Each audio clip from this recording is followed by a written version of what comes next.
the pride of Avonworth. I guess you could call her Whitney Brown, joining me here on Volleyball Weekly, and we can also call her NEC Prime Performer for Week 1. Whitney Brown, congratulations on a strong weekend for yourself individually this past weekend.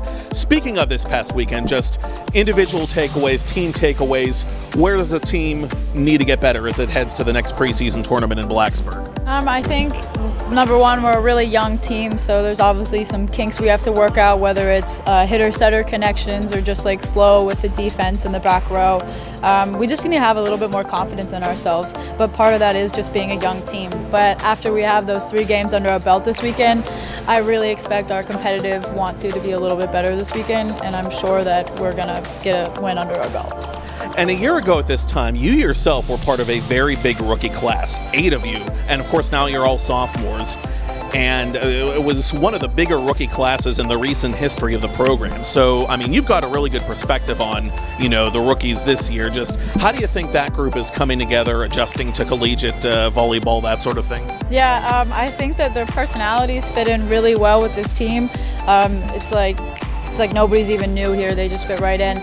And they bring a different level of competitiveness that we haven't had in a while.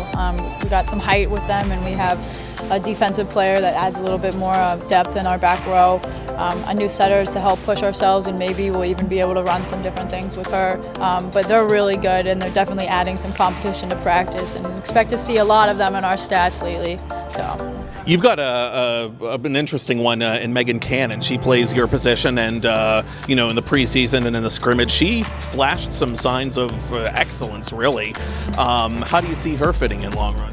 I really hope that we're both going to be able to play at the same time so we can get more hitters in and we can just add that extra level to our offense. As me being a little undersized, sometimes it's not always easy to play in the front row.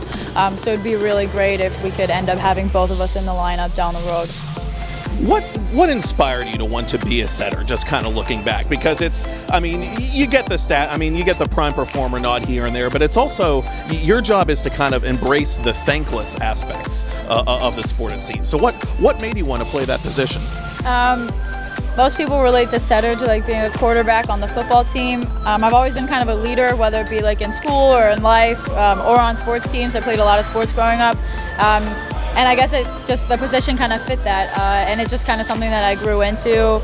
I was athletic enough to play it, and then I just kind of was able to grow into being a natural setter as the time went on. And again, the competition this weekend will be Campbell at 10 a.m. in the Pokey Invitational this approaching Friday. It'll be William and Mary at 5 p.m.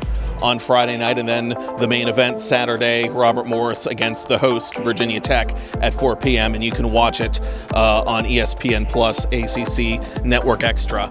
That first preseason tournament, the Color Week Classic, the team looked good. How would I say it? In spurts, it seems like.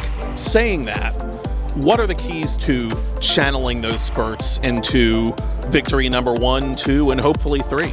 I think that we just have to stay focused. A lot of times we might get a little relaxed when we go on a good run, but in practice this week, we've been talking before, we do this thing called visualizing, and we sit in the locker room together and close our eyes and talk about being focused throughout practice and throughout the games. So maybe these new techniques we're implementing are going to help us maintain that focus throughout play.